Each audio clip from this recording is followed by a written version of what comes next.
So here we are yet again with another San Diego Comic-Con NECA DC vs. Dark Horse exclusive. This time, it's the Batman versus the Predator. Ooh, let's dig in. Here's the front of the box. We know exactly what it looks like. We're looking at it. Here's the top, side, back, and bottom. It's all the same. Let's open the front flap now.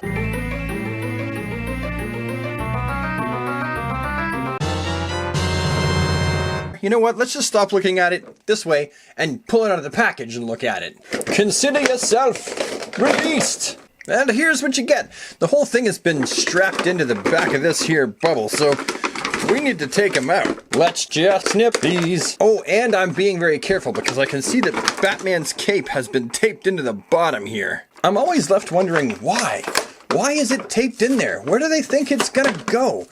In the end, the tape on the cape really just does more harm than good. Oh look, a packet of candy. No, I'm just kidding, kids. This ain't candy. Don't eat it. And all out, here they be. Batman with his bat, a little tiny laser pistol, another fist. Actually, this is the one that came on the body. The one that was in the package is actually holding the bat right now. And the Predator with round, throwy, disky thing. I'm sorry, I'm not a Predator buff. I don't know exactly what it's called. And clip-on shoulder cannon, double-ended blade spear, and 2 extra hands. Again, just like last video, you're gonna have to be a little bit forgiving in my lack of knowledge with all things Predator. I've watched the movies just like with Alien. I just don't know a ton about them. Oh yeah, Batman also comes with a visor that comes off the front of his cowl like that, or his helmet. His helmet cowl.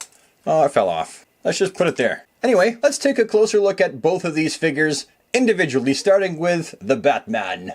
Shift it, Predator. Make way for the Bat. The armored Batman figure boasts an impressive amount of detail in the sculpt of the figure, and you can really see the artists over at NECA really wanted to design something cool looking. I sure wish I was privy to their design concept art, because this really is a unique to NECA set of armor. Don't believe me?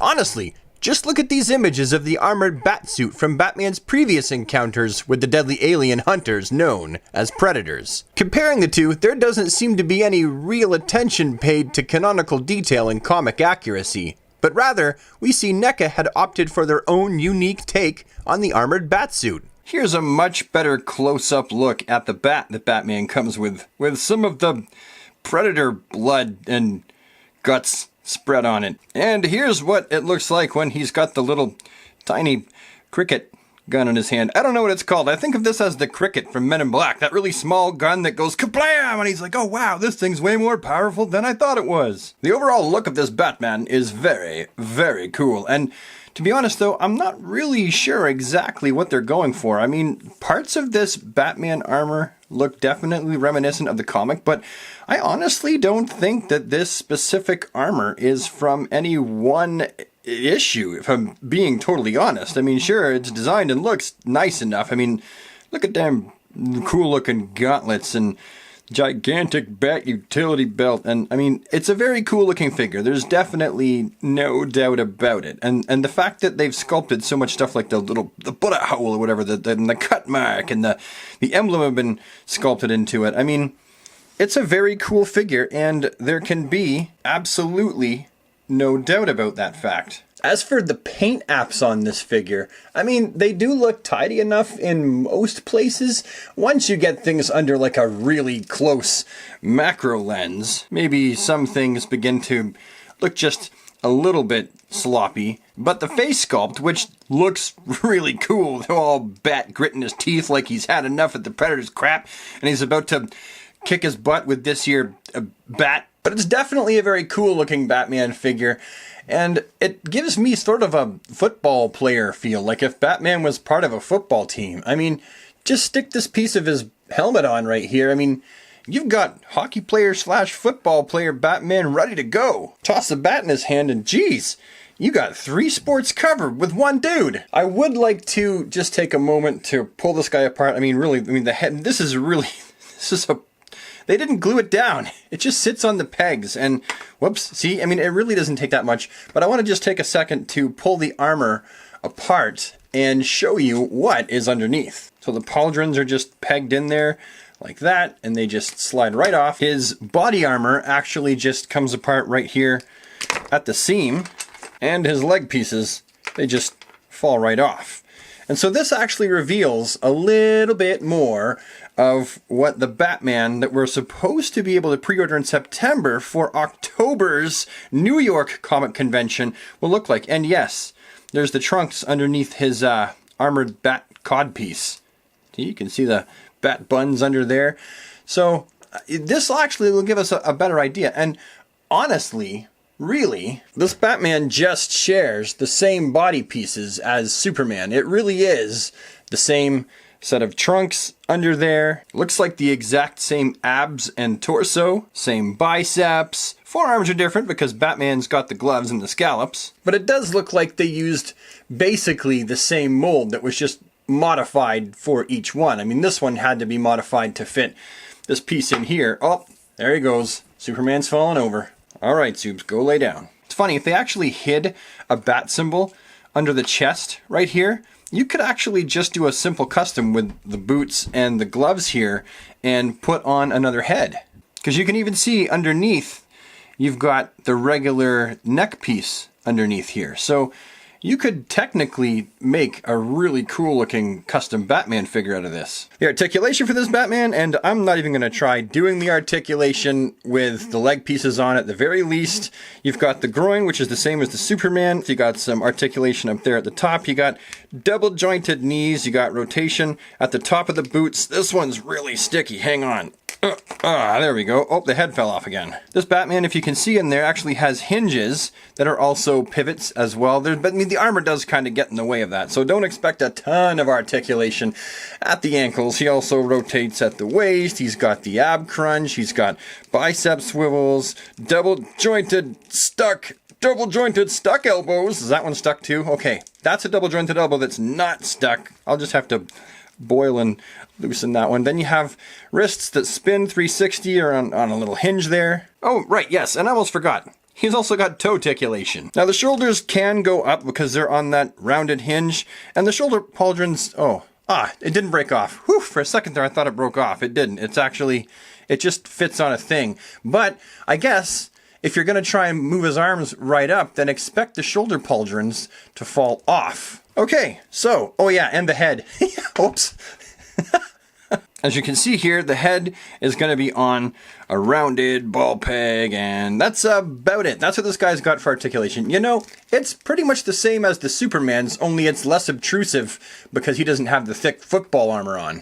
And now onto the Predator side of things. As someone who doesn't own any Predator action figures, I really don't know what to say about it. The same as with the Alien. The initial sculpt of the figure looks pretty much like what I remember from the movies. Like a big, tall, weird skinned man with a full body fishnet suit on with little bits of silverish gray armor. And from what I can tell, the paint job seems like it's pretty satisfactory. That little control panel on his wrist actually opens up and you can see what's on the inside. He's got the double wrist blades as well poking out there. If I'm being honest, mine on this side actually broke. I had to super glue it back together. They're really, really fragile. I warn you to be very, very careful because these will break if you're not watching what you're doing when you're changing the hands. And the hands on these actually are really kind of tricky to pull off. Here, I'll show you on this one. That way I don't have any blades to break. Oh my god. This is real time, folks. I'm not fast forwarding or cutting. Oh my god. See? You saw how hard that was. It was a very, very difficult ordeal. And getting it back in there is kind of tricky as well. This piece of bone jewelry right here is made out of a soft rubber and attaches all the way around his back. And the same thing with that necklace. It's a soft rubber. And let's just pull his head off for a second. It just fits around his neck. So be careful when you're swapping heads. As for the initial head sculpt, it's actually pretty cool. I think it's movie accurate and comic accurate. You got the tri-beam laser focuses right there. And you can see where the helmet actually fits over his face. And then the secondary face sculpt actually looks pretty fantastic. And I like it more than the initial face mask head sculpt. All that really cool texturing and paint detail on the head there, and the eyes are painted absolutely perfectly, and the mouth looks cool too. This is probably my favorite piece of the Predator figure altogether. The head just fits on with this little peg in the hole, and just like with the hand, getting his head to actually go on there is really, really tricky. It's a really tight fit. Oh. Did you hear that? Finally. That's really tough. That is really tricky to get it on there. I'm sure with consistent taking off and removing, it would probably loosen up, or I could just Dremel out a tiny hole. But just so you know, be very careful because this is so hard to get off. I've actually ended up damaging this hose where it attaches to the body because the head was so hard to get off and then put on. I had to actually super glue this hose back to his armor. But this is an absolutely fantastic figure, and I really like this a lot. To be honest, I'm not going to keep it. I've promised this to my oldest son, Jason, so he's going to be the one that gets to keep this figure. But I know good quality when I see it, and this is exceptional sculpted quality. The Predator's Smart Disc, you can see, judging by the inside here and that little divot there, that this is supposed to fit right on the inside. And actually, the promo art actually has it stuck inside the Predator's leg hole too. But I'm telling you, no matter how hard I push, it doesn't stay. Then I thought, well, maybe it's supposed to fit inside the rubber lip to get it to stay there. But no, that doesn't really work either. The way that the shape of the disc is in comparison to the shape of the thing on his leg, it's a lost cause. Just use sticky tack. There, that looks awesome. As for the shoulder cannon of the Predator, you can see this little nub down the bottom here, and there's a nub up the top underneath there. It's supposed to fit in this little hole, and it does, but then the shoulder piece, this little bump, actually to fit in that little hole, it's quite the stretch. Like, you really have to push the bejesus out of it. Just, it's difficult, but it's doable. You can get his shoulder cannon up there. I don't seem to remember it being on an angle like this, though. I seem to remember it being kind of straight. Oh my gosh. Oh, hold on. Alright, well, that's as good as it gets, I suppose. The little gun on it is on a ball joint itself, and it can move up and down on a little hinge, so you can kind of pop it out of the way. And then as for the Predator's double-ended spear, I tell you, I would not want to be on the receiving end of a blow from this thing. And it actually expands and contracts too, which is something that I kind of didn't know it did. I kind of figured it out by accident. And finally, I know that there are some of you out there who are like me and have never owned a NECA Predator figure before, and you're going to be wondering what the articulation is, so here it is. His groin is actually just like Superman's and Batman's, a rounded ball joint that does also have rotation right at the joint. Underneath, you've got his weird leather Predator underwear. It gets in the way a little bit, but you know, it's all right. And they go right out as far as the armor will permit. It's rubber, so it just moves out of the way. Double jointed knees and ball peg ankles. So they're going to be able to do pretty much that. They actually aren't that great. He's also got articulation in the waist and in the torso. Articulated.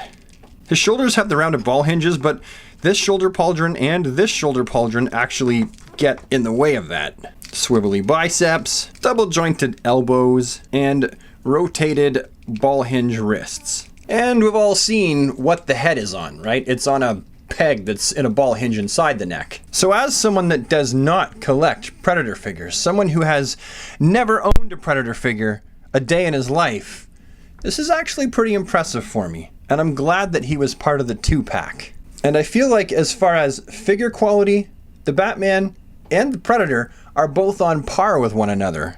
If I had to pick between the two as far as which character I like better visually, I'd say it's the Batman. Call me biased. But if I had to say which figure I thought was executed better than the other one, my vote goes to the Predator this time. I mean, sure, the Batman figure looks really cool, but I've definitely got a few qualms with it. The mask on his helmet comes off with very little motivation at all. It's just literally gently resting on top of his head there. The armored pieces on his legs, they really come off very, very easily. Like during the course of this video, I had to keep putting them on so many times, and the shoulder pauldrons greatly get in the way of Batman's upward mobility as far as arm articulation goes. Stylistically, I think that this Batman figure looks really, really awesome, and I don't mind that he doesn't look exactly like he did in the graphic novel. I'm okay with the fact that NECA took artistic license, but I really can't say anything about the Predator figure. I really honestly don't know if all or any of the fine, minute details are perfect. I know that he looked pretty much like this in the comic books, but the comic books are not going to be as accurate as the sculpt of this figure. They're not going to be as detailed. So I really have no qualms with this Predator figure other than the shoulder cannon's a little bit wonky and the blades are really, really delicate. Please be careful with yours. Oh yeah, and the ankle articulation kinda sucks, but for someone like me that doesn't make a difference because I'm not gonna engage in action figure photography with this guy more than what I've done for this video. And my son's gonna love it. He's not an action figure articulation snob, so I can't complain about it too much. And the fact that he comes with both heads, I like that as well. I really, really like the job that they did on this Predator figure. But you know what? These are just the thoughts, ideas, observations, and opinions of one dude, and I'm sure that you're definitely gonna have your own. So leave them down in the comments section below. Say hi to the rest of the super friends while you're there. If you like this video review, then please take the time to leave me a thumbs up so that I know that I've done something right for you today. And if you want to see more of my face and hands show up in your inbox on a pretty regular basis, then I invite you today to become a super friend and join the DC squad. Simply by clicking the subscribe button and dinging the bell so that you get notified of when I put out new videos. And with that, I will see you next time. Have a DC day, super friends. Take care.